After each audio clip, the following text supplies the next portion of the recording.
Hej og velkommen. Det er mig, der har den her blog, og jeg er mange gange blevet spurgt, hvad kan man sige, hvor jeg ligesom får mine idéer fra til den her blog. Der er flere, der læser med, og tusind tak for det. Men altså, jeg har ligesom blevet bedt om at uddybe, hvad er det, der gør, at de her idéer ligesom kommer til en, og hvad er det, man skal fokusere på som journalist for ligesom at holde sig skarp, og hvordan laver man idéudvikling, og hvordan bliver man ved med ligesom at vide, hvad man skal skrive om, og hvad der kan interessere folk osv. Jeg vil dele min hemmelighed med jer, men det er lidt personligt for mig det her, og det er faktisk første gang, jeg gør det, så jeg er lidt spændt på reaktionen.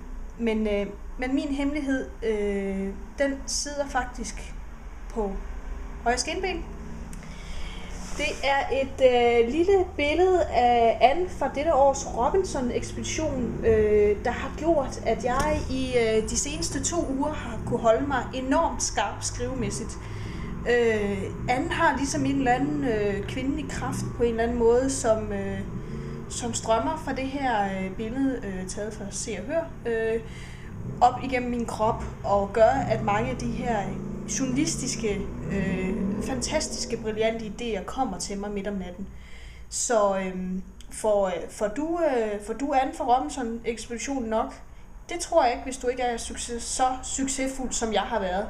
Så jeg synes, du skulle tage og overveje det.